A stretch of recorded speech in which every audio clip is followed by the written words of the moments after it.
PP Savani Vidyalaya Dhartinagar arts and commerce વિભાગ દ્વારા વિદ્યાર્થી મિત્રો આજરોજ આપણે 5મી સપ્ટેમ્બરના રોજ શિક્ષક દિન ઉજવી રહ્યા છીએ.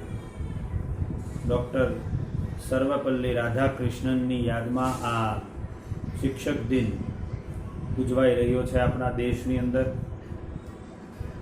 આજરોજ આપણે જે શિક્ષક દિન ઉજવી રહ્યા છીએ તે ફળ સ્વરૂપે આપણા જે શિક્ષકો છે જેના તમે નિયમિત ઓનલાઈન વિડીયો જોઈ રહ્યા છો એ દરેકની મહેનત તમારા પાછળ છે. વર્તમાન સમયમાં આપણે સૌ જાણીએ છીએ કે કોરોના મહામારીની અંદર સ્કૂલ કોલેજ આપણી શાળા બંધ છે અને આપણે હાલમાં ઓનલાઈન શિક્ષણ મેળવી રહ્યા છીએ. ત્યારે આપણા સૌ શિક્ષકોને એક એવો વિચાર આવ્યો કે આપણે સર ઓનલાઈન શિક્ષક દિન ઉજવીએ અને બધાનો મત એક થતાં આપણે ઓનલાઈન શિક્ષક દિન ઉજવવાનો નિર્ણય લીધો. તેમાં તમારા સુધી એ મેસેજ પહોંચાડવામાં આવ્યો.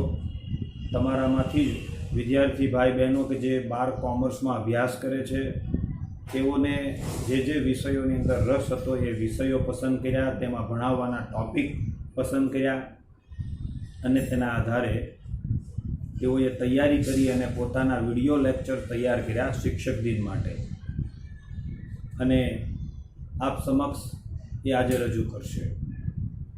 વિદ્યાર્થી મિત્રો, આજે જે શિક્ષક બનેલા આપણા જ વિદ્યાર્થી મિત્રો છે એ પોતાની જે કંઈ પણ મહેનત છે, એક દિવસના શિક્ષક બનીને પોતાનામાં રહેલો અદમ્ય ઉત્સાહ છે એ દાખવીને પોતાને સમક્ષ રજૂ કરશે.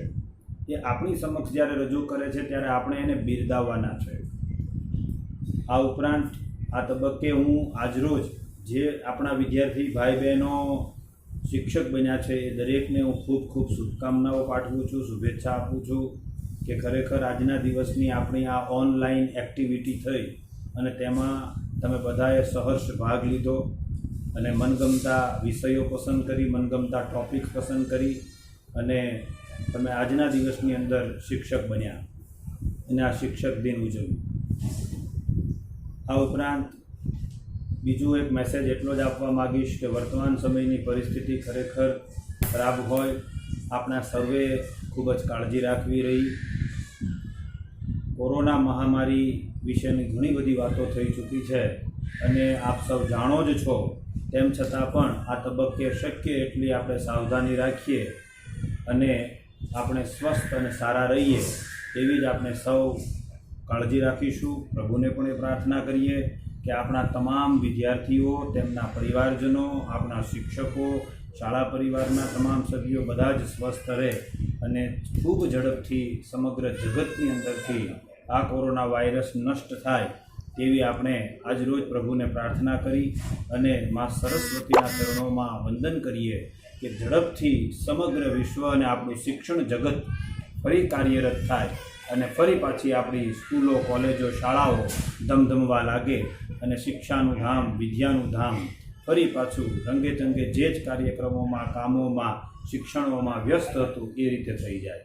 તો આજરોજ આપણે આપણા શિક્ષક બનેલા વિદ્યાર્થીઓ જે વિષયોમાં ભણાવે તેમણે જે કંઈ પણ પોતાનું હુનર રજૂ કર્યું છે તેનો આપણે લાભો લઈશું. અને હું ફરી એક વખત અંતે આજરોજ જે શિક્ષકો બનેલા આપણા વિદ્યાર્થી ભાઈ બહેનો છે એને હું દિલથી બિરદાવું છું. ખૂબ ખૂબ આભાર તમારો કે તમે આજની આ પ્રવૃત્તિમાં ભાગ લીધો. અસ્તુ. Hello everybody, good morning. Myself Sumit Tank in study 12th Commerce in PP Savani Vidyalay. Now we study account chapter 1 હિસાબી પદ્ધતિ અને તેના પારિભાષિક શબ્દો. પારિભાષિક શબ્દોમાં પહેલો મુદ્દો છે ધંધાકીય વ્યવહાર. ધંધાકીય વ્યવહાર એટલે બે કે તેથી વધુ વ્યક્તિઓ ભેગા મળીને જે ધંધા માટેની વસ્તુ કે સેવાની શાક ઉપર ફેરબદલી કરે છે તેને ધંધાકીય વ્યવહાર કહેવામાં આવે છે. ધંધાકીય વ્યવહાર એટલે કે ધંધાનું કૃત્ય કે જેને ઇંગ્લિશમાં એક્ટ તરીકે ઓળખવામાં આવે છે. ધંધાકીય વ્યવહાર હંમેશા આર્થિક જ હોય. બિનઆર્થિક વ્યવહારને ધંધાકીય વ્યવહારમાં સમાવેશ કરવામાં આવતો નથી. ધંધાકીય વ્યવહાર એટલે કે જેનું નાણાંમાં મૂલ્ય માપી શકાય. રોકડ વ્યવહાર નાણાં સ્વરૂપે થાય છે જે સ્પષ્ટ રીતે નાણાકીય મૂલ્ય દર્શાવે છે. ઉધાર વ્યવહારમાં નાણાં ભવિષ્યમાં મળવાના છે પરંતુ તેનું પરંતુ તેનું મૂલ્ય વર્તમાનમાં આંકવામાં આવે છે તો જ તેને નક્કી કરી શકાય છે કે ભવિષ્યમાં નાણાં મળી શકશે. ધંધાકીય વ્યવહાર મૂળભૂત શરત એ છે કે તેનું નાણાકીય મૂલ્ય તેનું આર્થિક મૂલ્ય હોવું જરૂરી છે. ધંધાકીય વ્યવહારમાં રોકડના માધ્યમથી અથવા તો ઉધારની શરતે અસ્તિત્વમાં આવે છે તેને ધંધાકીય વ્યવહાર કહેવામાં આવે છે. ધંધાકીય વ્યવહારમાં મુખ્યત્વે બે પ્રકારના વ્યવહાર હોય છે, રોકડ વ્યવહાર અને ધંધાકીય વ્યવહાર. એમાં રોકડ વ્યવહારમાં કોઈ પણ વ્યક્તિ રોકડે ખરીદી કરે છે અથવા બેંક દ્વારા અથવા તો તેની ચેક દ્વારા નાણાં ચૂકવવામાં આવે છે. અને ઉધાર વ્યવહારમાં કોઈ પણ વ્યક્તિ શાખ ઉપર લઈ જાય છે. ફોર એક્ઝામ્પલ, રાજેશે 5,000ના ફર્નિચરની 10 દિવસની શાખ ઉપર લઈને ખરીદી કરી. હવે બીજો મુદ્દો છે મૂડી. ધંધાના માલિક દ્વારા ધંધો શરૂ કરવા માટે જે રોકડ અથવા તો કોઈ પણ ચીજ વસ્તુ જે ધંધાનો માલિક લાવે છે તેને મૂડી કહેવામાં આવે છે. મૂડી એટલે ધંધામાં રોકડ સ્વરૂપે અથવા અન્ય કોઈ મિલકત સ્વરૂપમાં કરવામાં આવે છે. મૂડીની તમામ એવી વસ્તુઓનો સમાવેશ કરવામાં આવે છે જે તેના માલિક દ્વારા આપવામાં આવેલ હોય અને તેનું નાણાંમાં મૂલ્ય આંકી શકાય. એટલે કે એવી વસ્તુ કે જે માલિક 10,000 રોકડા લાવીને ધંધો શરૂ કરે અથવા તો 6,000નું ફર્નિચર અથવા 8,000નો માલ સ્ટોક લાવીને ધંધો શરૂ કરે તો તેને મૂડી તરીકે ઓળખવામાં આવે છે અને તેનો સમાવેશ મૂડીમાં કરવામાં આવે છે. મૂડીની અંદર કરવામાં આવે છે. હવે ત્રીજો છે અદ્રશ્ય મિલકત. અદ્રશ્ય મિલકત પોતે જે મિલકતનો અર્થ સ્પષ્ટ કરે છે કે જેને જોઈ ન શકાય, જેને સ્પર્શી ન શકાય, તેને અનુભવી પણ ન શકાય, તેને જ અદ્રશ્ય મિલકત કહેવામાં આવે છે. અદ્રશ્ય મિલકત પણ બિનચાલુ મિલકતનો જ પેટા વિભાગ છે. અદ્રશ્ય મિલકતમાં મુખ્યત્વે કોપીરાઇટ, પેટન્ટ, પાઘડી, ફોર્મ્યુલા વગેરે જેવી અદ્રશ્ય મિલકતનો સમાવેશ કરવામાં આવે છે.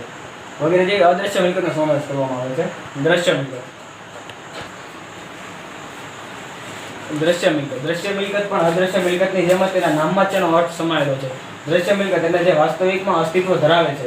દ્રશ્ય મિલકત જેને જોઈ શકાય, જેને સ્પર્શી શકાય, તેને દ્રશ્ય મિલકત કહેવામાં આવે છે. દ્રશ્ય મિલકત બિનચાલુ મિલકતનો જ પેટા વિભાગ છે.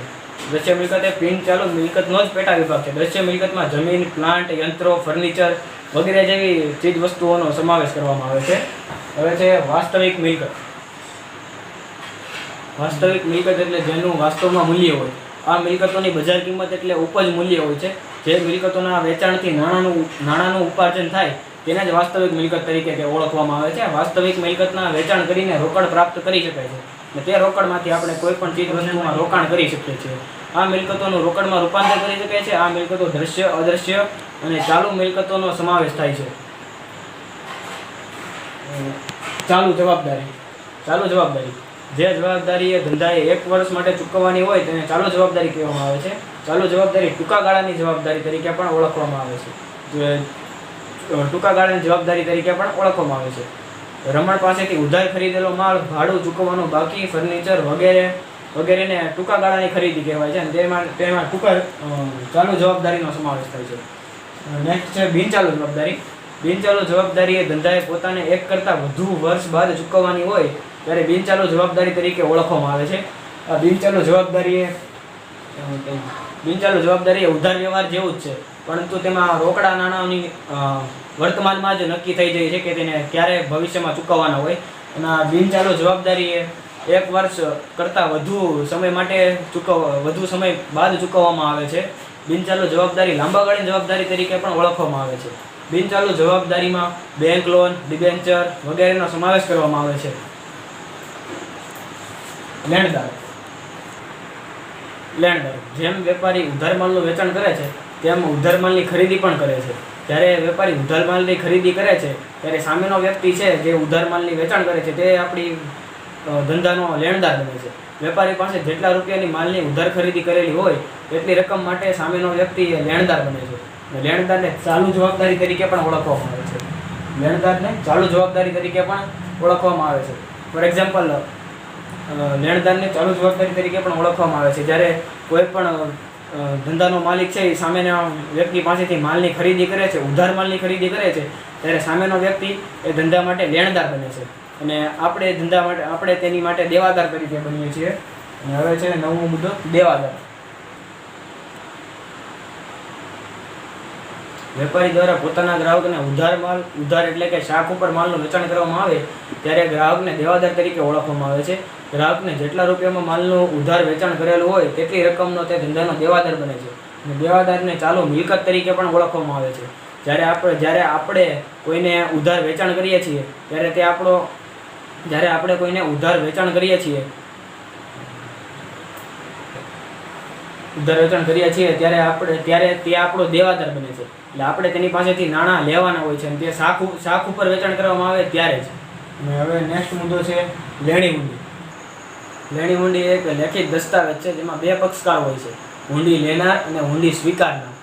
હુંડી લખનાર અને હુંડી સ્વીકારનાર. જેમાં હુંડી લખનાર ભવિષ્યની નિર્ધારિત તારીખે કોઈ ચોક્કસ રકમ મેળવવાનો અધિકાર ધારણ કરે છે. કે જ્યારે એને સામેના પક્ષ પાસેથી નાણાં લેવાના હોય ત્યારે જેને લેવાના લેણદાર છે તે હુંડી લખે છે દેવાદારને કે તે આ તારીખે મને તું નાણાં આપી દે એમ. એવી રીતના તે હુંડી લખે છે એટલે તેનું લેણું બને છે. અને હુંડી લખનાર માટે હુંડી છે એ લેણી હુંડી ગણાય છે. અને આ લેખિત દસ્તાવેજમાં હુંડી સ્વીકારનાર નિર્ધારિત સમયે નિર્ધારિત રકમ હુંડી લખનારને ચૂકવે છે અને તે લેખિત જવાબદારી સ્વીકારે છે કે હું આ તારીખે આટલા રૂપિયા તને ચૂકવી દઈશ એમ. લેણી હુંડી સ્વીકારનારને પાક્યા તારીખે હુંડીમાં લખેલ રકમ હુંડી સ્વીકારનારને ચૂકવે છે. સામાન્ય રીતે લેણી હુંડી દેવાદારોમાંથી ઉદ્ભવે છે અને સગવડી હુંડીઓ પણ વ્યવહારમાં પ્રચલિત છે. આ અંગેની વધુ ચર્ચા આપણે આ પ્રકરણમાં નહીં, પરંતુ આની પછીના જે નેક્સ્ટ પ્રકરણ આવે છે તેમાં કરવામાં આવશે. આમાં આની માહિતી વધારે આપવામાં આવી નથી. હવે ત્યાર પછીનો નેક્સ્ટ મુદ્દો છે લેણું. વેપારી દ્વારા ધંધાના વ્યવહારો કારણે અન્ય કોઈ વ્યક્તિ પાસેથી જ્યારે રકમ લેવાની હોય ત્યારે તેને લેણું તરીકે ઓળખવામાં આવે છે. દેવાદારો અને લેણી હુંડીની રકમનો લેણામાં સમાવેશ કરવામાં આવે છે. અન્ય લેણામાં કમિશન મળવાનું બાકી, વ્યાજ મળવાની બાકી, આવકો મળવાની બાકી, ભાડું, અગાઉથી ચૂકવેલ ખર્ચાઓ વગેરેનો સમાવેશ કરવામાં આવે છે. આ તમામ પ્રકારના લેણાં ચાલુ મિલકત તરીકે ઓળખવામાં આવે છે. લાંબા ગાળાના પણ હોય છે, જેમ કે બેંક પાસે લીધેલી લોન, ધિરાણ વગેરેનો સમાવેશ થાય છે. લેણાને 4 ભાગમાં વહેંચી શકાય: દેવાદારો, લેણી હુંડી, મળવાની બાકી આવકો અને અગાઉથી ચૂકવેલ ખર્ચાઓ. હવે ત્યાર પછી છે દેવું. વેપારી દ્વારા ધંધાના વ્યવહારોને કારણે અન્ય વ્યક્તિ કે વ્યક્તિઓને કોઈ રકમ ભવિષ્યમાં ચૂકવવાની હોય તો તેને દેવા તરીકે ઓળખવામાં આવે છે, જેને આપણા લેણદારો કહે છે. લેણદારો અને દેવી હુંડીની રકમનો સમાવેશ કરવામાં આવે છે. ઉપરાંત અન્ય દેવામાં પણ ચૂકવવાની બાકી મજૂરી, ચૂકવવાનો બાકી કોઈ પણ અન્ય ખર્ચ, ચૂકવવાનો બાકી ભાડું વગેરેનો સમાવેશ દેવામાં કરવામાં આવે છે, જે આપણી માટે દેવું ગણાય છે. અગાઉથી મળેલ આવક પણ એક પ્રકારે આપણી માટે દેવું જ છે. આ તમામ પ્રકારના દેવાને ચાલુ જવાબદારી તરીકે પણ ઓળખવામાં આવે છે. દેવાને પણ 4 ભાગમાં, જેમ લેણાને 4 ભાગમાં વહેંચી શકાય છે તેમ દેવાને પણ 4 પ્રકારમાં વહેંચી શકાય છે. દેવામાં લેણદારો, દેવી હુંડી, ચૂકવવાનો બાકી ખર્ચ અને અગાઉથી મળેલ આવકો, આ ચારનો સમાવેશ દેવાની અંદર કરવામાં આવે છે. હવે ત્યાર પછીનો મુદ્દો છે માલ સ્ટોક. વેપારી દ્વારા વેપાર કરવાના હેતુસર જે માલ ખરીદવામાં આવે છે તો તેમાંથી વધેલ માલને માલ સ્ટોક તરીકે કહેવામાં આવે છે. ફોર એક્ઝામ્પલ, વેપારીએ 70,000 માલ ખરીદ્યો હોય તેમાંથી 45,000નો માલનું તે 75,000માં વેચાણ કરે તો તેનો વધેલો સ્ટોક જે 25,000 છે તેને માલ સ્ટોક તરીકે ઓળખવામાં આવે છે. જે વધેલો માલ સ્ટોક હોય તેને જ માલ સ્ટોક કહેવામાં આવે છે. હિસાબી વર્ષના અંતે આ 25,000નો જે માલ સ્ટોક વધ્યો છે તેને બીજા વર્ષની શરૂઆતમાં શરૂનો માલ સ્ટોક તરીકે કહેવામાં આવે છે, જ્યારે વર્ષના અંતે તેને આખરનો માલ સ્ટોક કહેવામાં આવે છે. આખર સ્ટોક પણ એક ચાલુ મિલકત જ ગણાય છે. ટૂંકમાં સ્ટોક એટલે ખરીદેલા માલ પૈકી કોઈ પણ જાતનો વધેલો માલ. Good morning. આજે આપણે સ્ટેટ વિષયમાં ચેપ્ટર નંબર 1 માહિતીનું એકત્રીકરણ વિશે માહિતી મેળવી. તેમાં મુદ્દો છે પ્રત્યક્ષ માહિતી. જે તપાસમાં રૂબરૂ મુલાકાત સંશોધકો દ્વારા માહિતી મેળવવામાં આવે છે તેને પ્રત્યક્ષ માહિતી કહે છે. જે તપાસમાં રૂબરૂ મુલાકાત દ્વારા સંશોધકો કે આ ગણકો દ્વારા જે માહિતી મેળવવામાં આવે છે તેને પ્રત્યક્ષ માહિતી કહે છે. ઉદાહરણ તરીકે, કોઈ વ્યક્તિ અમદાવાદ જિલ્લાના સાણંદ તાલુકાના ખેડૂતની પરિસ્થિતિ વિશેની માહિતી એકત્રિત કરવા ઈચ્છતી હોય તો તે જાતે સાણંદ તાલુકામાં જઈને ત્યાંના ખેડૂતોની પરિસ્થિતિ વિશે માહિતી એકઠી કરવી જોઈએ. તેને પ્રત્યક્ષ માહિતી કહેવામાં આવે છે. બીજો મુદ્દો છે પરોક્ષ માહિતી. જે તપાસમાં રૂબરૂ મુલાકાત કે સંશોધકો દ્વારા તપાસ અંગેની જાણકારી ધરાવનાર સક્ષમ સંસ્થા કે કોઈ વ્યક્તિનો સંપર્ક કરે છે તેને પરોક્ષ માહિતી કહેવામાં આવે છે. એક્ઝામ્પલ તરીકે, અમદાવાદ જિલ્લાના સાણંદ ગામના તાલુકાના ખેડૂતો ખેડૂતોની પરિસ્થિતિ વિશે માહિતી એકત્રિત કરવી હોય તો તે વ્યક્તિને સાણંદ તાલુકાના દરેક ખેડૂતની રૂબરૂ મુલાકાત લેવાને બદલે તાલુકાના તલાટી પાસે સાણંદ તાલુકાના બધા જ ખેડૂતોની પૂરેપૂરી માહિતી હોય તો તેમનો સંપર્ક કરે છે. તે માહિતીને પરોક્ષ માહિતી કહેવાય. તફાવત તેમાં પહેલો પ્રત્યક્ષ માહિતી અને પરોક્ષ માહિતી વચ્ચેના તફાવત. તેમાં પહેલો મુદ્દો છે સમય, શક્તિ અને નાણાં. પ્રત્યક્ષ માહિતીમાં રૂબરૂ મુલાકાત થતી હોવાથી સમય, શક્તિ અને નાણાંનો બચાવ થાય છે, જ્યારે પરોક્ષ માહિતીમાં રૂબરૂ મુલાકાત થતી ન હોવાથી સમય, શક્તિ અને નાણાંનો બચાવ પહેલો મુદ્દો છે પ્રત્યક્ષ માહિતી અને પરોક્ષ માહિતી. સમય, શક્તિ અને નાણાં. પ્રત્યક્ષ માહિતીમાં પ્રત્યક્ષ તપાસમાં રૂબરૂ મુલાકાત થતી હોવાથી સમય, શક્તિ અને નાણાંનો વ્યય થાય છે, જ્યારે પરોક્ષ તપાસમાં રૂબરૂ મુલાકાત થતી ન હોવાથી સમય, શક્તિ અને નાણાંનો બચાવ થાય છે. આ માહિતીમાં જ્યારે પ્રત્યક્ષ તપાસ કરવામાં આવે છે ત્યારે સમય, શક્તિ અને નાણાંનો વ્યય થાય છે, જ્યારે પરોક્ષ માહિતીમાં સમય, શક્તિ અને નાણાંનો બચાવ થાય છે, જેથી કામ સરળ બને છે. સંખ્યા. પ્રત્યક્ષ તપાસમાં રૂબરૂ મુલાકાત થતી હોવાથી આ ગણકોની સંખ્યા વધુ રાખવી પડે છે, જેથી સરકારી કર્મચારીઓને કામ મેળવવામાં સરળતા રહે છે, જ્યારે પરોક્ષ તપાસમાં રૂબરૂ મુલાકાત થતી ન હોવાથી આ ગણકોની સંખ્યા ઓછી હોય છે, જ્યારે પરોક્ષ તપાસમાં સરકારી કર્મચારી કે કોઈ અન્ય વ્યક્તિ પાસેથી કોઈ પણ માહિતી મેળવવામાં આવે છે, તેથી પરોક્ષ તપાસમાં આ ગણકોની સંખ્યા ઓછી રાખવી પડે છે. ત્રીજો મુદ્દો માહિતીનું એકત્રીકરણ. પ્રત્યક્ષ તપાસમાં રૂબરૂ મુલાકાત થતી હોવાથી માહિતીનું એકત્રીકરણ સરળ અને ઝડપી બનતું નથી, જ્યારે પરોક્ષ તપાસમાં રૂબરૂ મુલાકાત થતી ન હોવાથી માહિતીનું એકત્રીકરણ સરળ અને ઝડપી બને છે. આ બંને માહિતીમાં જ્યારે પ્રત્યક્ષ તપાસમાં મુલાકાત લેવામાં આવે છે ત્યારે તેનું એકત્રીકરણ સરળ અને ઝડપી બનાવી શકાતું નથી, જ્યારે પરોક્ષ માહિતીમાં રૂબરૂ મુલાકાત થતી ન હોવાથી તેના માહિતીનું એકત્રીકરણ સરળ અને ઝડપી બનાવી શકાય છે. વિશ્વસનીય માહિતી. પ્રત્યક્ષ તપાસમાં રૂબરૂ મુલાકાત થતી હોવાથી વિશ્વસનીય માહિતી મેળવી શકાય છે, જ્યારે પરોક્ષ તપાસમાં રૂબરૂ મુલાકાત મેળવવામાં આવતી હોવાથી પ્રત્યક્ષ તપાસ કરતાં ઓછી વિશ્વસનીય માહિતી હોય છે.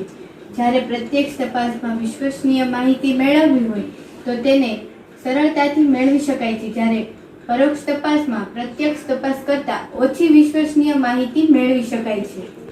પાંચમો મુદ્દો વિશાળ ક્ષેત્ર. પ્રત્યક્ષ તપાસમાં રૂબરૂ મુલાકાત થતી હોવાથી વિશાળ ક્ષેત્રમાંથી ઝડપથી માહિતી મેળવી શકાતી નથી, જ્યારે પરોક્ષ તપાસમાં રૂબરૂ મુલાકાત મેળવવામાં આવે ત્યારે વિશાળ ક્ષેત્રમાંથી ઝડપથી માહિતી મેળવી શકાય છે.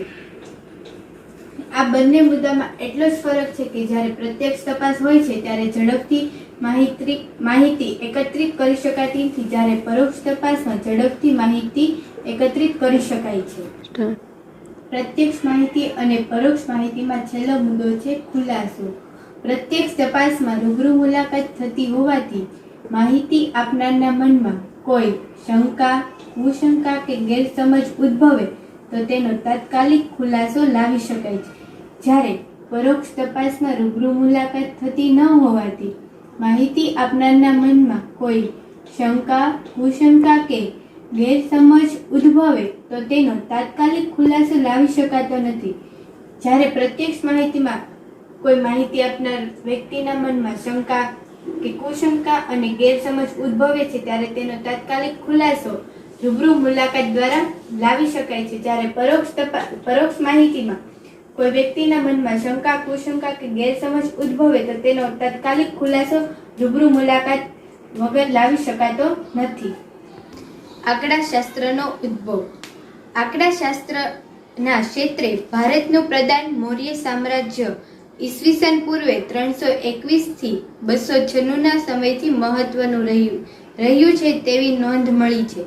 મોગલ સમ્રાટ અકબરના શાસન દરમિયાન ઈસવીસન 1596 અને 1597 દરમિયાન મોગલ સામ્રાજ્યની વહીવટી અને મુલકી સેવાઓ અનુરૂપ ઉચ્ચ કક્ષાની પ્રસ્થાપિત થયેલ આંકડાશાસ્ત્રીય પદ્ધતિનો ઉલ્લેખ અબુલ ફઝલ રચિત આઈને અકબરીમાં પણ જોવા મળે છે.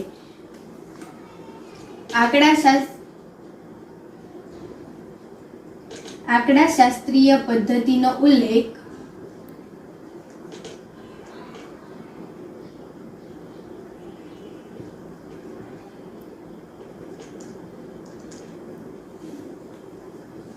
અબુલ ફઝલ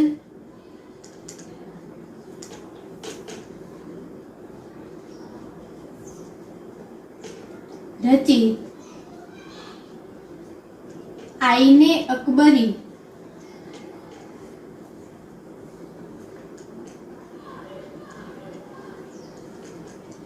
નામના પુસ્તકમાં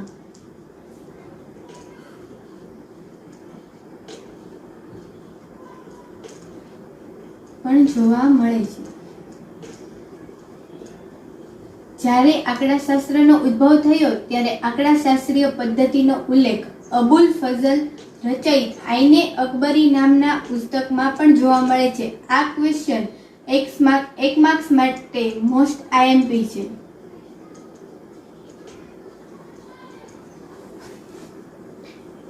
રાજ્યને લગતી માહિતીનું પૃથ્થકરણ કરવા માટે સૌપ્રથમ વખત વર્ડ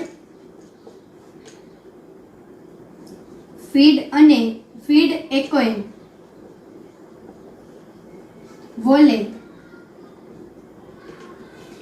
1749 જર્મન શબ્દ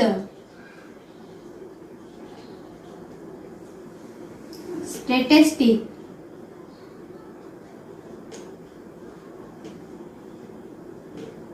નો ઉપયોગ કર્યો હતો.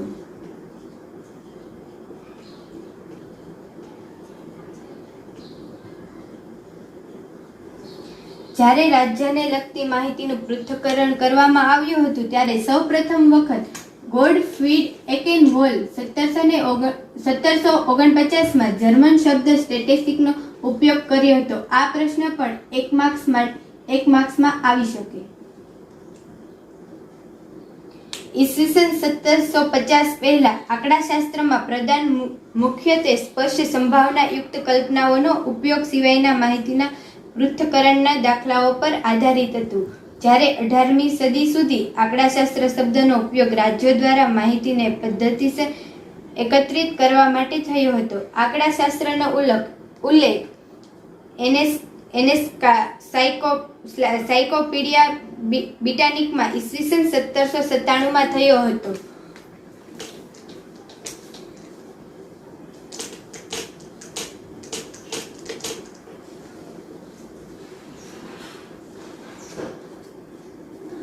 આંકડાશાસ્ત્રનો ઉલ્લેખ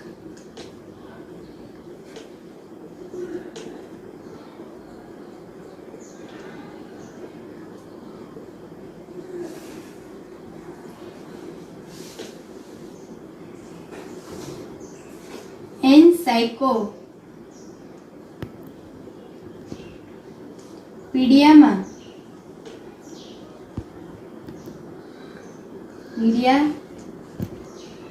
બ્રિટાનિકમાં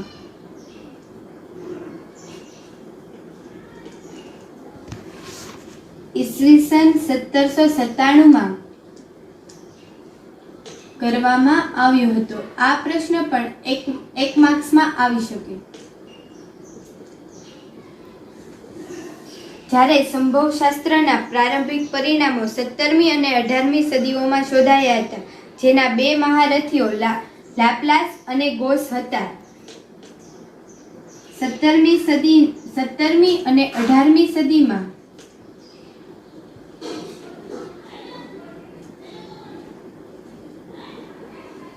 બે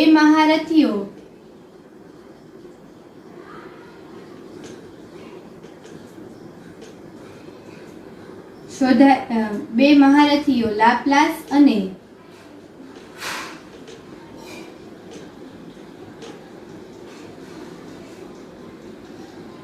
ગોસ હતા. 17મી અને 18મી સદીમાં બે મહારથીઓ લાપ્લાસ અને ગોસ મળ્યા હતા. જ્યારે લાપ્લાસ એ 1749 થી 1827 સુધી હતા અને ગોસ 1772 થી 1855માં. સૌ પ્રથમ રચાયેલ આંકડાશાસ્ત્રીય સમિતિ રોયલ આંકડાશાસ્ત્રીય સંગઠનની સ્થાપના થઈ.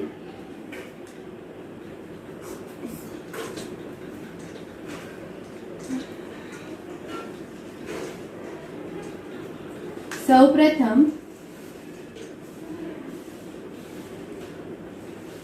જ્યારે આંકડાશાસ્ત્રીય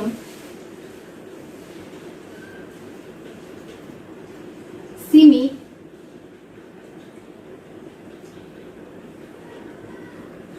રોયલ આંકડાશાસ્ત્રીય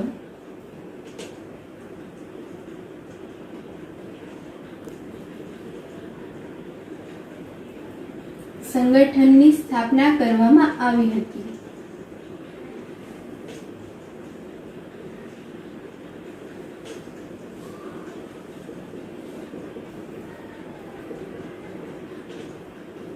આ પ્રશ્ન 1 માર્ક્સમાં આવી શકે. જ્યારે ઈસવીસન 1834માં લંડન શહેરમાં થઈ હતી. રોયલ આંકડાશાસ્ત્રીય સંગઠનની સ્થાપના 1834માં લંડન શહેરમાં કરવામાં આવી હતી.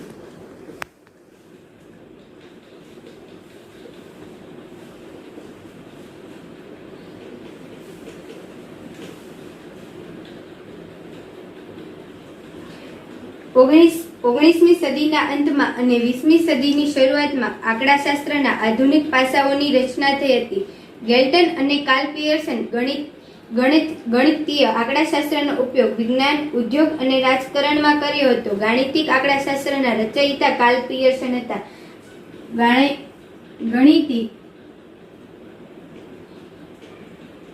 આંકડાશાસ્ત્રીય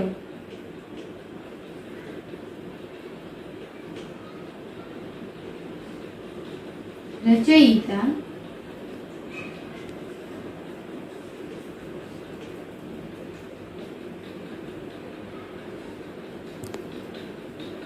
કાર્લ પિયર્સન હતા.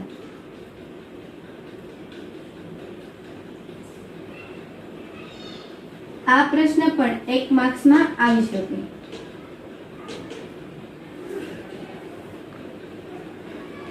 તેમણે ઇંગ્લેન્ડમાં ઉચ્ચ કક્ષાની આંકડાકીય પ્રયોગશાળાની તથા ઈસવીસન 1911માં લંડન ખાતે યુનિવર્સિટી કોલેજમાં સૌપ્રથમ યુનિવર્સિટીના આંકડાશાસ્ત્ર વિષયના વિભાગની સ્થાપના કરી હતી. ઈસવીસન 1910માં અને ઈસવીસન 1920ના સમયગાળા દરમિયાન ગેસોટ અને ફિશરે લઘુ નિર્દેશ માહિતી માટે આધુનિક આંકડાશાસ્ત્રીય વિજ્ઞાનની રચના કરવાનો પ્રારંભ કરેલો. ફિશરે જીનેટિક્સ, બાયોમેટિક, મનોવિજ્ઞાન, શિક્ષણ, ખેતી જેવા જાતજાતના ભિન્ન ક્ષેત્રોમાં આંકડાશાસ્ત્રનો ઉપયોગ કર્યો હતો. જ્યારે ફિશર આંકડાશાસ્ત્રના પિતા તરીકે ખૂબ જાણીતા હતા.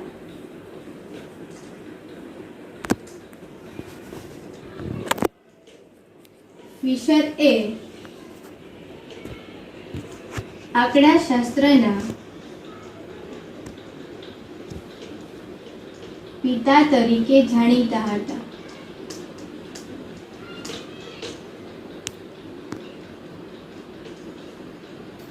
આ ક્વેશ્ચન પણ 1 માર્ક્સ માટે આવી શકે. ઈસવીસન 1930 દરમિયાન પિયર્સન તથા જેન નેમાન દ્વારા સંયુક્ત રીતે થયેલા કાર્યોમાં અગાઉ વિકસિત થયેલી રચનાઓની સુધારણા તથા વ્યાપકતા જોવા મળી હતી. ત્યારબાદ ઉત્તરોત્તર આંકડાશાસ્ત્રની આધુનિક પદ્ધતિઓનો વિકાસ થયો હતો.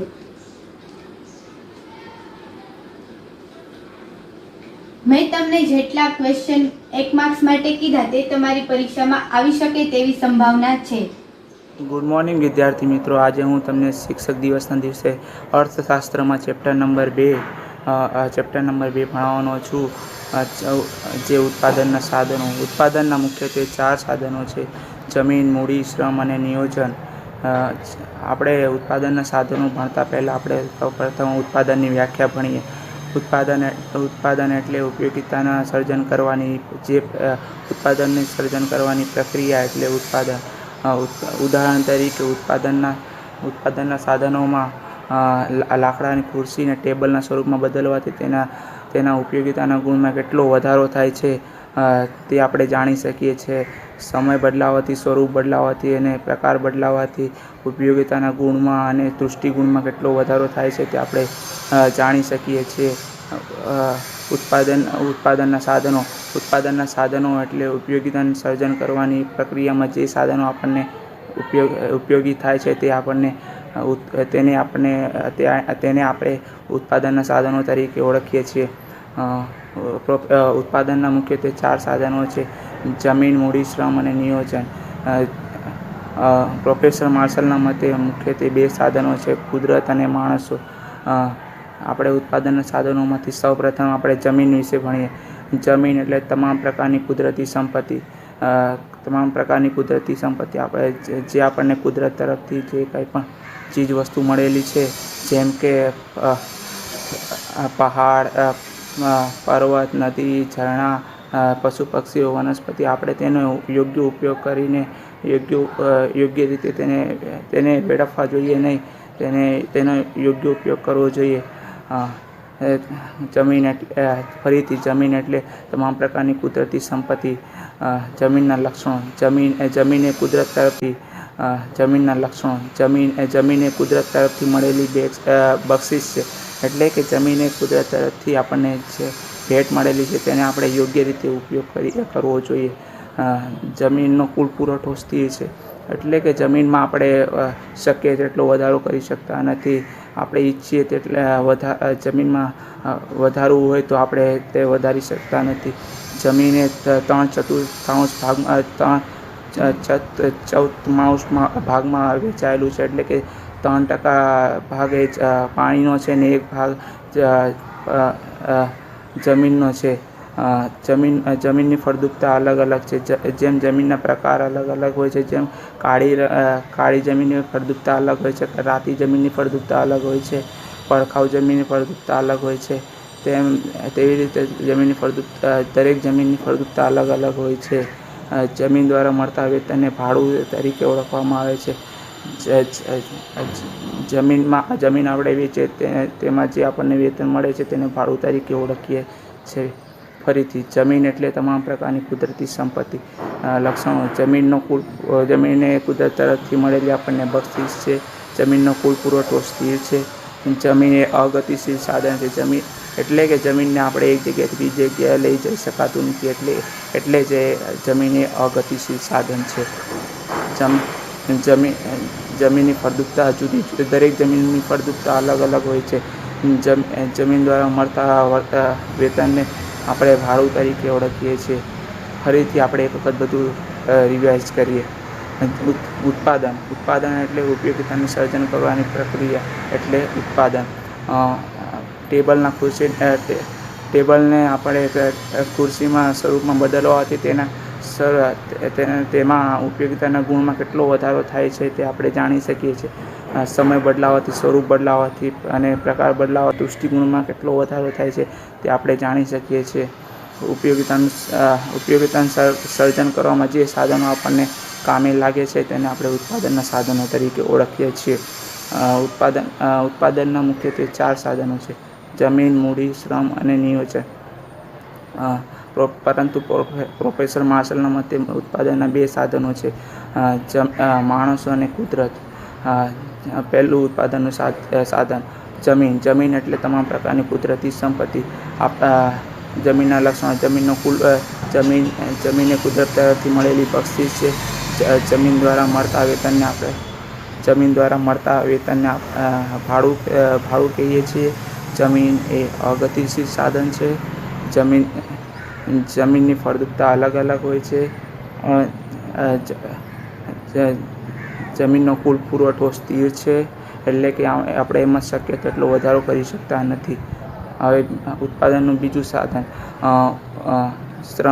શ્રમ એટલે અન્ય વ્યક્તિ પાસેથી વર્તનના બદલામાં જે શારીરિક અને માનસિક કાર્ય કરવામાં આવે છે તેને આપણે શ્રમ કહીએ છીએ. સાદી ભાષામાં શ્રમ એટલે આપણે શ્રમિકોને જે તેમના શ્રમના બદલામાં જે શારીરિક અને માનસિક કાર્ય કરે છે તેને આપણે શ્રમ તરીકે ઓળખીએ છીએ. એટલે કે શ્રમ એટલે એક પ્રકારનું કાર્ય. શ્રમના લક્ષણો. શ્રમ અને શ્રમિકો શ્રમ અને શ્રમિકો અવિભાજ્ય છે. એટલે કે શ્રમ અને શ્રમિકોમાં આપણે ભાગ પાડી શકાતા નથી. એટલા માટે તે અવિભાજ્ય છે. શ્રમ એ નાશવંત છે. કોઈ શ્રમિકોને ઓછું વેતન મળે એટલે તે એક જગ્યાએથી બીજી જગ્યાએ જઈ શકે છે. એટલે શ્રમ એ નાશવંત છે. સામાજિક અને માનસિક કારણોને લીધે તેની પર વિપરીત અસર પડે છે. સમાજમાં રહેતા લોકો અને માનસિક કારણોને લીધે તેના ઉપર વિપરીત અસરો પડે છે. દરેક કરવાની ક્ષમતા, લાયકાત, તેને વિચારવાની શક્તિ પણ અલગ અલગ હોય છે. એટલે જ કહેવાયું છે કે શ્રમ એ દરેક શ્રમિકોની કાર્યક્ષમતા જુદી જુદી હોય છે. શ્રમ એ શ્રમનો કુલ પુરવઠો વસ્તી પર આધાર રાખે છે.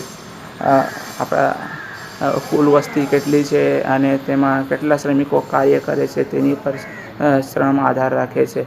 શ્રમ દ્વારા મળતા વર્તનને વેતન કહે છે. એટલે કે શ્રમિકોને જે શારીરિક અને માનસિક કાર્ય કરે છે અને તેમને જે વળતર આપવામાં આવે છે તેને વેતન કહેવાય છે. ફરીથી શ્રમ એટલે અન્ય વ્યક્તિ પાસેથી વર્તનના બદલામાં જે શારીરિક અને માનસિક કાર્ય કરવામાં આવે છે તેને શ્રમ કહેવામાં આવે. એટલે કે શ્રમિકો જે શારીરિક અને માનસિક કાર્ય કરે છે તેને શ્રમ કહેવામાં આવે છે. સાદી ભાષામાં આપણે કહીએ તો શ્રમ એટલે એક પ્રકારનું કાર્ય. લક્ષણો એક વખત ફરી જોઈ લઈએ. શ્રમ અને શ્રમિકો અવિભાજ્ય છે. શ્રમ એટલે તેમાં શ્રમ અને શ્રમિકોમાં ભાગ પાડી શકાતા નથી. શ્રમ નાશવંત છે. એટલે કોઈ શ્રમિકોને ઓછું વેતન મળે તે એક જગ્યાએથી બીજી જગ્યાએ જઈ શકે છે. એટલે શ્રમ એ નાશવંત છે. સામાજિક અને માનસિક કારણો તેના પર વિપરીત અસર કરે છે. એટલે કે સમાજમાં રહેતા લોકો અને માનસિક કારણોને લીધે તેના પર વિપરીત અસર થાય છે. દરેક શ્રમની કાર્યક્ષમતા અલગ અલગ હોય. જેમ દરેક વ્યક્તિની વિચારવાની શક્તિ, લાયકાત બધું અલગ અલગ હોય છે તેમ દરેક વ્યક્તિની કાર્ય કરવાની ક્ષમતા પણ અલગ અલગ હોય છે.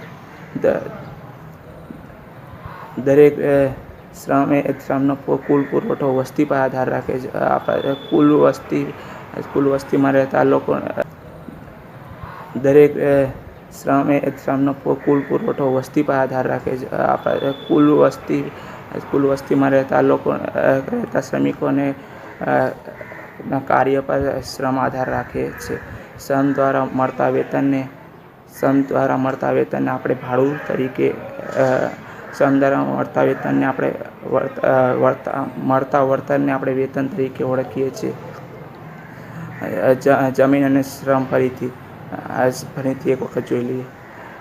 જમીન એટલે તમામ પ્રકારની કુદરતી સંપત્તિ અને શ્રમ એટલે અન્ય વ્યક્તિ પાસેથી વર્તનના બદલામાં જે શારીરિક અને માનસિક કાર્ય કરવામાં આવે છે તેને શ્રમ કહેવામાં આવે છે.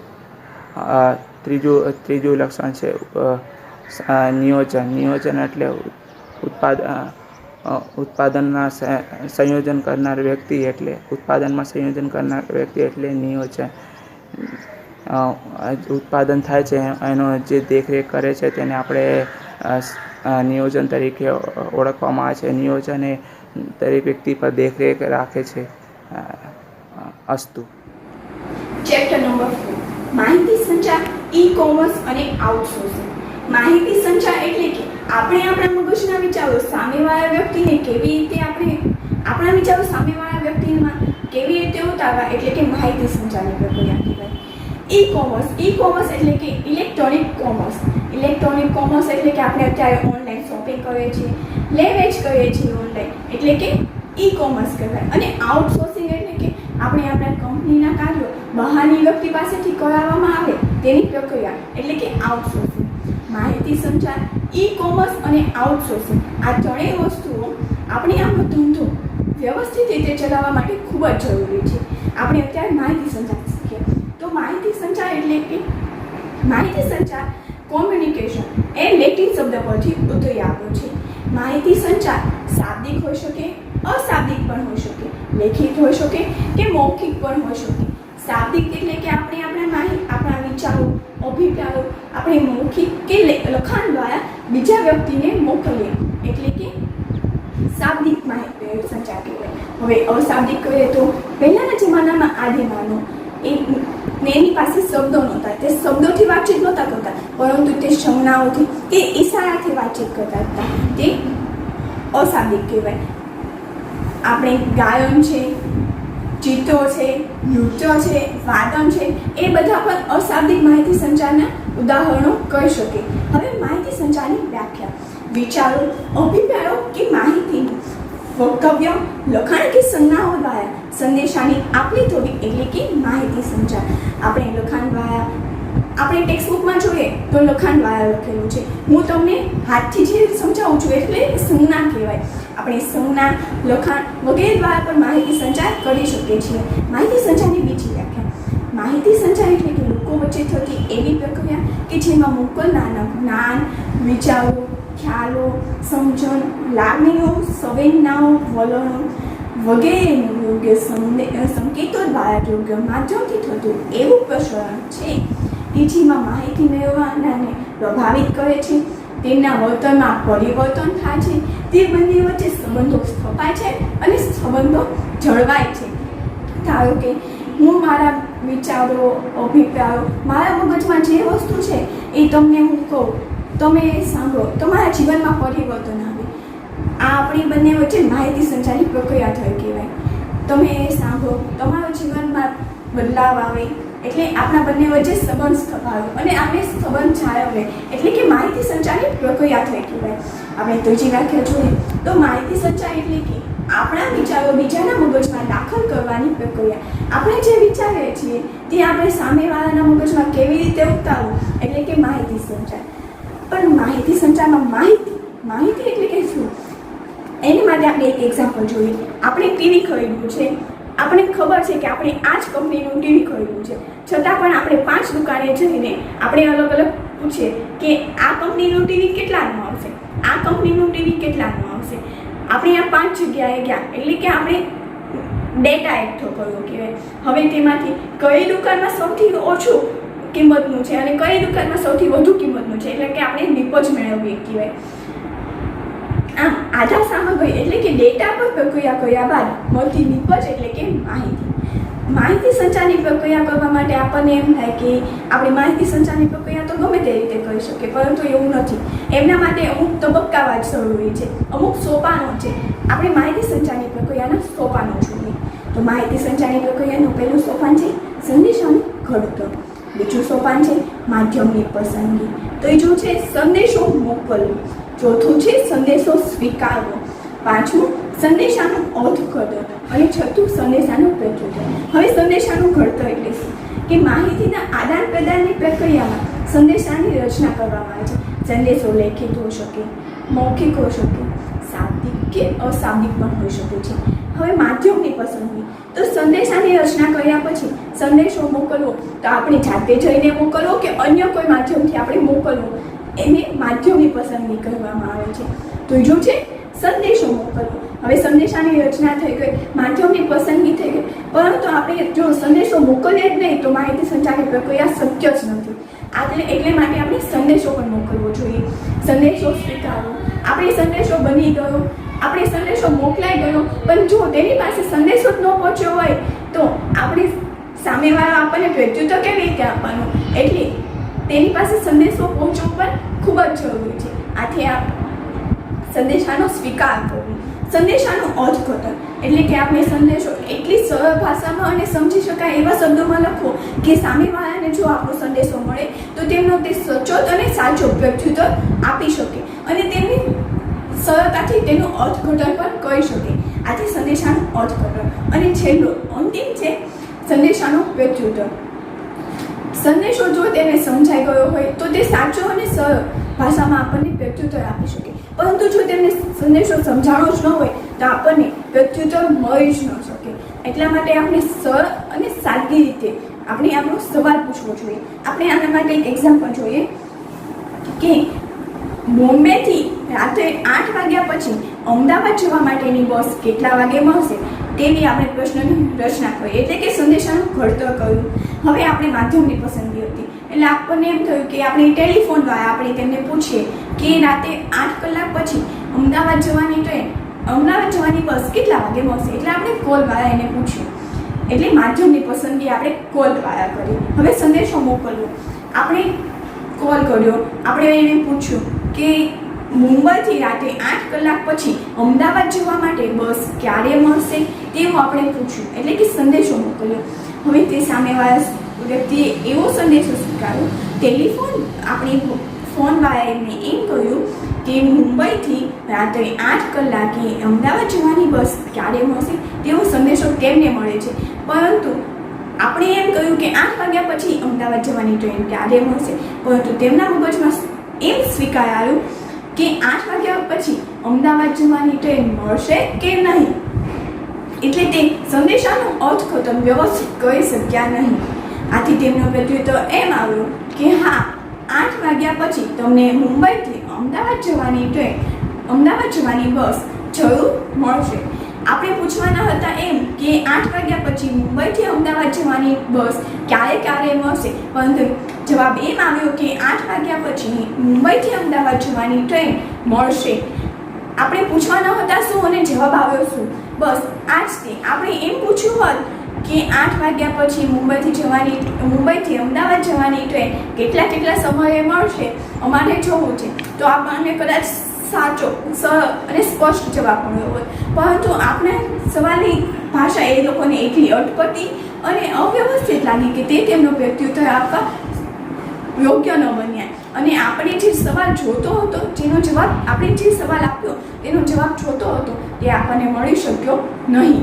આમ આપણે માહિતી સંચારની પ્રક્રિયા કરવા માટે પણ માહિતી સંચારની પ્રક્રિયા આપણે એમ તેમ નથી કરી શકતા, પરંતુ તેના પણ એક તબક્કા છે. જો આપણે એ તબક્કા વાઇઝ આપણી પ્રક્રિયા કરીએ તો આપણને સરળ, સ્પષ્ટ અને યોગ્ય ઉકેલ મળી શકે છે. આ માહિતી સંચારની પ્રક્રિયા થઈ. DP Savani Vidya Bhavan. Subject English. Hello friends, my name is Isha Gohil. I am studying in 12th standard in C division. So we are now going to talk about Arunima Sinha, the female amputee whom scaled Mount Everest. So Arunima Sinha, we all know that one quote, "Awake, arise, and stop not till the goal is reached." This famous quote of Swami Vivekanand has rightly followed by Arunima Sinha. અર્થાત ઉઠો, જાગો અને ધ્યેય પ્રાપ્તિ સુધી મંડ્યા રહો. આ જે સ્વામી વિવેકાનંદનું એક ઉત્તમ સુવાક્ય છે જે અરુણિમા સિન્હા દ્વારા ખૂબ જ સરસ રીતે પાડવામાં આવ્યું છે. So Arunima Sinha is born on 29 July December at Ambedkar Nagar, Lucknow, Uttar Pradesh.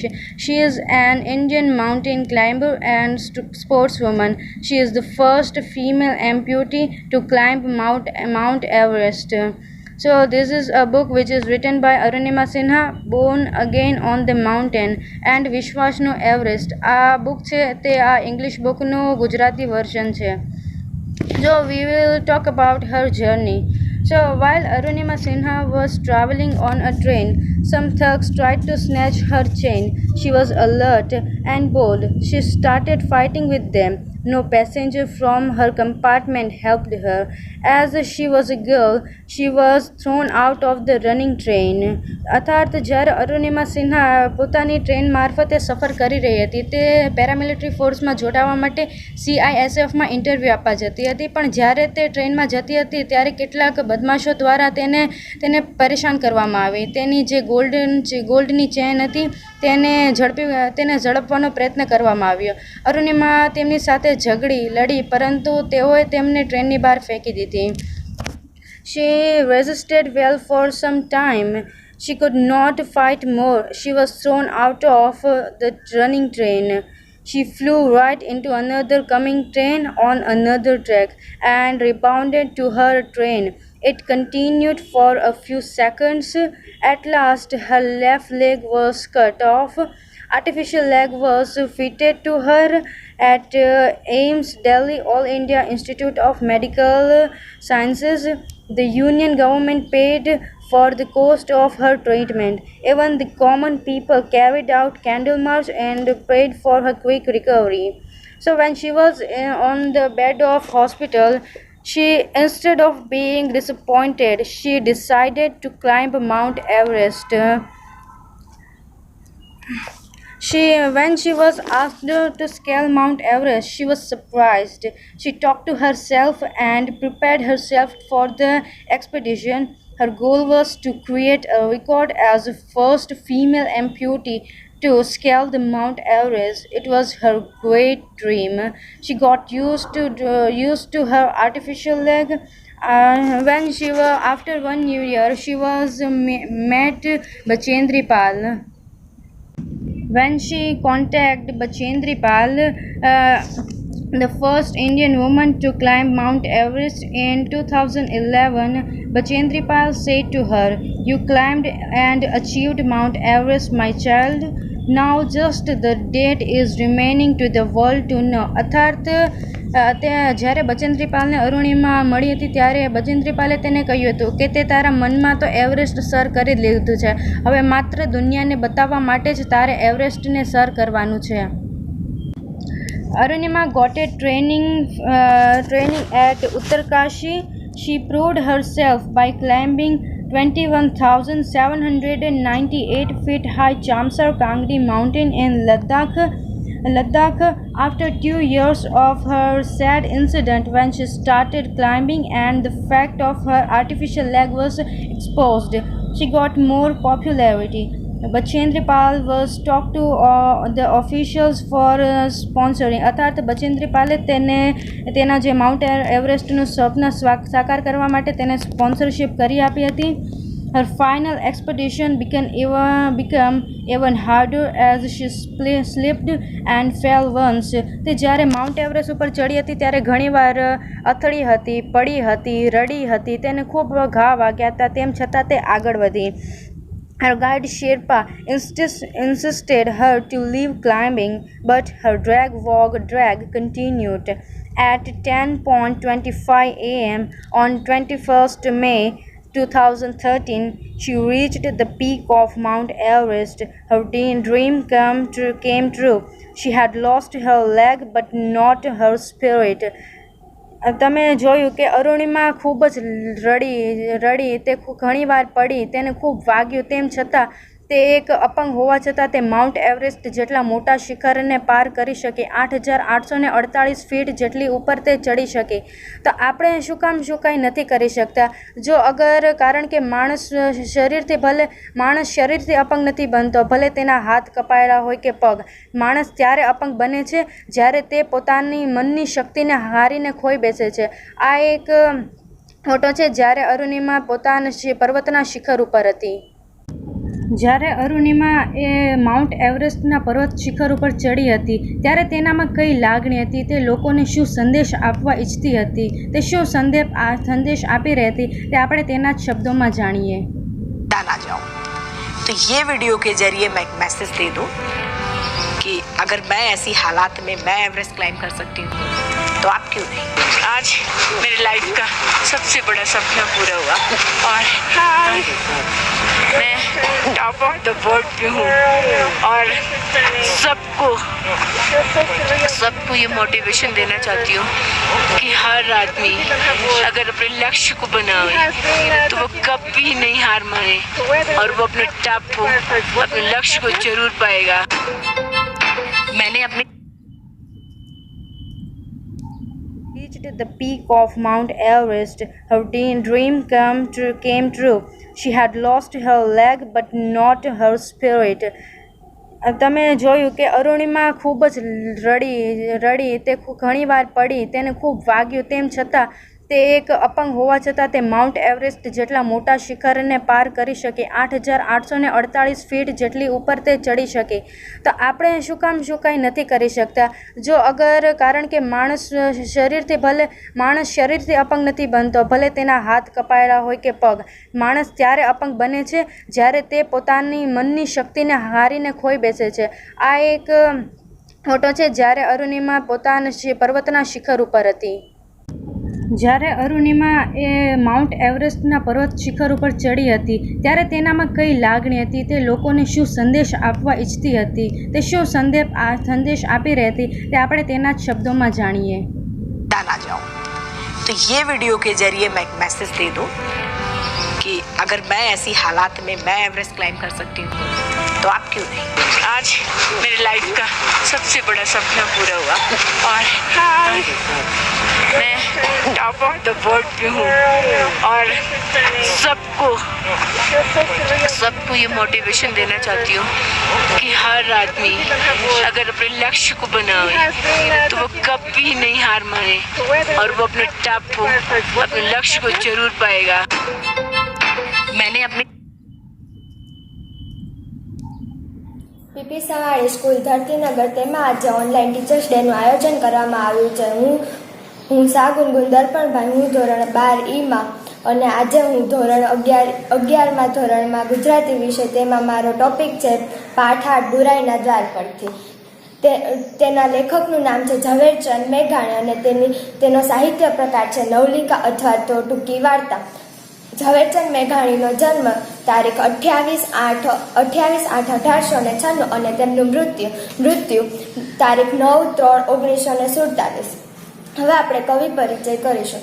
કવિ, નવલકથાકાર, વાર્તાકાર, લોકસાહિત્યના સંશોધક, સંપાદન, વિવેચક, અનુવાદક ઝવેરચંદ કાળીદાસ મેઘાણી સુરેન્દ્રનગર જિલ્લાના ચોટીલા ગામમાં જન્મ્યા હતા. બગસરા તેમનું વતન હતું. સૌરાષ્ટ્રના વિવિધ સ્થળે તેમણે અભ્યાસ કર્યો.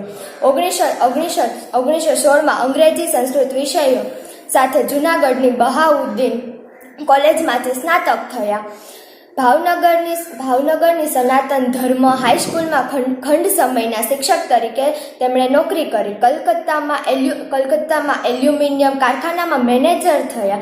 પોતાના બાળપણના અને સૌરાષ્ટ્રના અનુભવોના આધારે તેમણે ચોરોનો પોકાર લેખ લખ્યો. અમૃતલાલ શેઠના સૌરાષ્ટ્ર દૈનિકમાં પત્રકાર થયા અને રાણપુરમાં તેઓ વસ્યા. મેઘાણીને તેમનું પ્રિય કામ મળ્યું. અનેક વિસ્તારમાં ફરી વળીને દુહાગીરો, કથાકારો, વૃદ્ધજનો, સ્ત્રી પુરુષો પાસેથી લોકગીતો અને લોકકથાઓ નોંધીને તેનું સંશોધન, સંપાદન, લેખન શરૂ કર્યું. સૌરાષ્ટ્રની રસધારા, શોરથી બહારવટીઓ, શોરથી દાદાજીની વાતો એવા લોકવાર્તાના સંપાદનો તથા કંકાવટી, રઢિયાળી રાત, ચુંદડી, હાલરડા, ઋતુગીતો એવા લોકગીતોના સંપાદનોમાં મેઘાણીની સૂઝ અને પરખ દેખાય છે. મેઘાણીના આ ભગીરથ કાર્યને કારણે સ્મૃતિને આધારે જળવાતો લોકસાહિત્યનો સમૃદ્ધ વારસો આપણને પ્રાપ્ત થયો છે. સૌરાષ્ટ્રમાં ખંડેસરામાં લોકસાહિત્યનું સમાલોચન, ધરતીનું ધાવણ જેવા ગ્રંથોમાં લોકસાહિત્યની મીમાંસા કરી તેની વિલક્ષણતાનો પરિચય કરાવ્યો છે.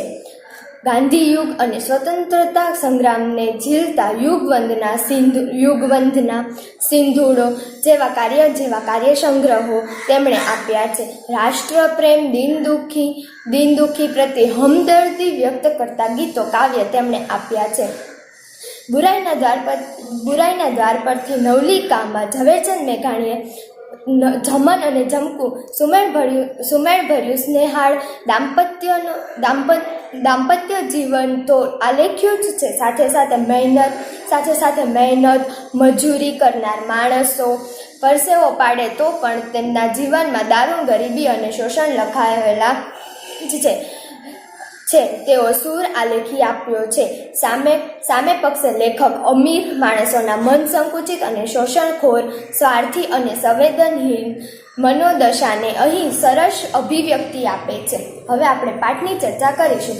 જમન અને જમકુ ચીભડા વેચવા બેઠા હતા. જમન અને જમકુ ચીભડા વેચવા બેઠા હતા. શાકપીઠની અંદર શાકપીઠ એટલે કે માર્કેટની અંદર હાટડું ભાડે રાખવાનું. હાટડું એટલે કે દુકાન, એટલે માર્કેટમાં અંદર તેઓ દુકાન ભાડે રાખવાનું. બે દાડા એટલે કે 2 દિવસ. સારું, 2 દિવસ માટે શું જરૂર? એટલે શેરીમાં રસ્તા ઉપર એટલે કે શેરીના રસ્તા ઉપર પછેડી એટલે કે ચાદર પાથરીને ચીભડા મૂક્યા હતા. પણ 2 ના 4 દિવસ થઈ ગયા હતા. જુવાન જોડલું એટલે યુગલ ચમનલાલ શેઠના બાથરૂમમાં જઈને એકવાર જો તેલનું મર્દન એટલે કે માલિશ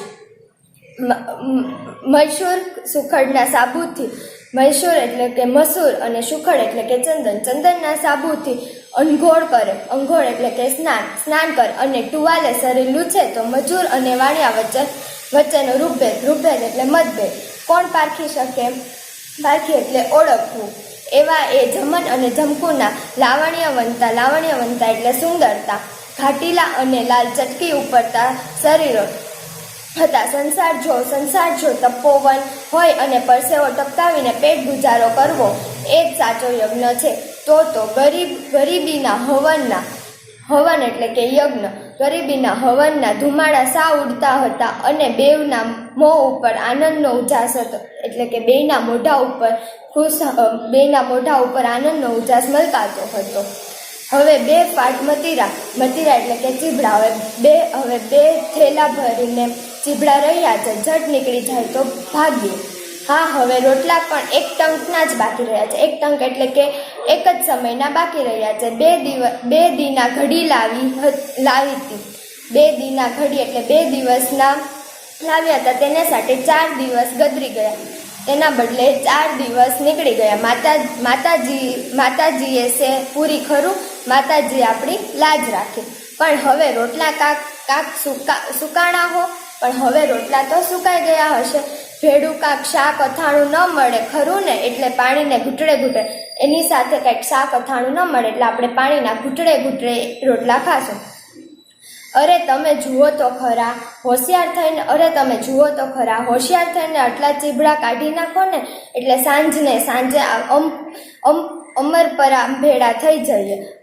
અધરાત થઈ ગઈ હશે ને તોય મારી માં ઉના રોટલા ઘડી દેશે ને હું લસણની ચટણી વાટી નાખીશ. માટે તમે હિંમત એટલે કે હિંમત રાખો. વેચી કાઢો મારો વાલા. હું નાના બાળકને પ્રોત્સાહિત કરતી હોય તેવા શબ્દે ધણીને ચાનક આપતી બાઈ પોતાના ધાવણ વિહોણા નાના બાળકને પાલવ ખેંચીને ઢાંકતી હતી. પણ પાલવ તાણવા જાય છે ત્યાં પાછી બીજી બાજુ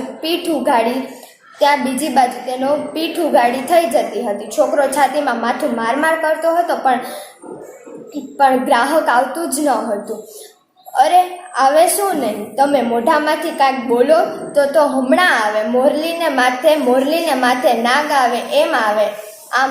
આમ જોવો ને આખી પીઠ એટલે કે માર્કેટમાં કાચ્યો શબ્દ સમૂહ માટે એક શબ્દ કાચ્યો એટલે કે શાકભાજી વેચનારો. કેવી બોલી કરીને લલકારી એટલે મોટેથી બોલવું લલકારી રહ્યા છે.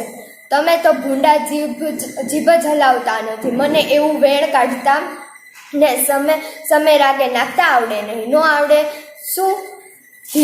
ધીરે સુરબાઈ પુરુષને પઢાવવા લાગી એટલે કે બોલવાનું તે શીખવાડવા લાગી. એ આ સાકરિયા મેવા, એ આ સાકર જેવા મીઠા, એ આ મધના ઘડા લઈ જાઓ, એ આ મધ જેવા મીઠા તમે લઈ જાઓ, અમૃત જેવા લૂંટી જાઓ. લ્યો બોલો એમ. લજામણીનો છોડ જાણે એનું જડબું ફાટ્યું જ નહીં. લજામણીનો છોડ જાણે એનું મોઢું ખુલ્યું જ નહીં. નીચે જોઈ ગયો અને તે નીચે જોઈ ગયો. ઓય માટીડો, નારી ઘડતા ભૂલથી નર ઘડ્યો લાગે છે. ભગવાને તને નારી એટલે કે સ્ત્રી બનાવતા તેણે તને પુરુષ બનાવી દીધો. એમ કહેતી ને બાઈ પોતાના ગળચટા ગળાના સૂર કાઢવા લાગી. એમ બોલતી બોલતી તેના ગળાના સૂર તે કાઢવા લાગી. બે જયના પૈસા એટલે કે બે પૈસાના શેર. આ અમૃતના કૂપા 2 પૈસાના શેર. આ સાકરટેટી બે જયના શેર એટલે કે આ સાકરટેટી 2 પૈસાની શેર. આ મીઠા મેવા 2 પૈસા શેર. એક ખેસધારી વેપારી આવીને ઊભા રહે. ઘરે વિવાહ છે એટલે કે તેના ઘરે લગ્ન છે. સાંજે જાનમાં માણસોને પીરસવા ચીભડાનું શાક કરવું છે. સાંજે તેમને માણસોને જે જાનમાં આવ્યા હોય તે માણસોને પીરસવા માટે તેમને ચીભડાનું શાક કરવું છે. ખેસધારી વેપારીએ પૂછ્યું, શો ભાવ? 2 પૈસા શેર. બાપા, અમૃત રોખા માલ એટલે કે 2 પૈસાના શેર, અમૃત જેવો માલ. આનાના 2.5 શેર તો ઓલી દુકાને આપે છે. આનાના 2.5 શેર તો ઓલી દુકાને આપે છે. ના બાપા, અમારે ન પોસાય. અમે પરગામથી આવેલ છીએ. અમે બહાર ગામથી આવેલ છે એટલે કે અમે બીજા ગામથી આવેલ છીએ. 4 દીથી કુંવારાના ખાટલા છે કે 4 દિવસથી ખૂબ નુકસાન થાય છે. અમારે નદીના કુટિયા એટલે કે અમારે નદીમાં કૂવા ગાડીને માટલા સારીને વાડા પાયે છે. ભાઈ, કેડેયના મકોડા નોખા થઈ ગયા છે એટલે કે ભાઈ, અમે 4 દિવસ ત્યાં સખત મહેનત કરી.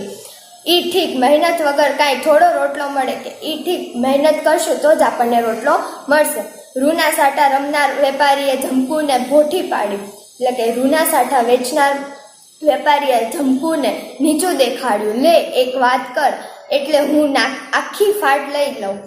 લે, તું થોડોક પૈસા ઓછો ભાવ કર એટલે હું આખી ફાટ લઈ લઉં. મારે ઘેર જાન આવવાની છે. અરે મારા ભાઈ, જાનને જમાડવી છે. 1000 રૂપિયા ખર્ચીને વિવાહ માંડેલ છે. અરે ભાઈ, તમારે જાનને જમાડવી છે. 1000 પૈસા ખર્ચીને તમે લગ્ન કરો છો. એમાં અમને 4-6 આના ખટાવતા શું બીવો છો? એમાં તમે અમને 4-5 પૈસા વધારે આપવામાં તમે શું કામ બીવો છો? એમાં તમને કેટલો કસ રહેશે? એમાં તમને શું થશે? લાંબી વાત નહીં. આનાના 3 શેર તોડી દેવા હોય તો દે. એટલે લાંબી વાત હું નહીં કરું. તારે આનાના 3 શેર આપવા હોય તો આપ, નતર કાંઈ નહીં. તારા સડેલ બડેલ અડધા ચીરેલા તમામ લઈ જાઓ. તારા ગંદા અને અડધા ચીરેલા બધા જ હું ચીભડા લઈ જઈશ. ના ભાઈ, પેટના પાટા ન છૂટે. ઠીક, ત્યારે બેઠા ફાકો ધૂળ અહીં 2 દિન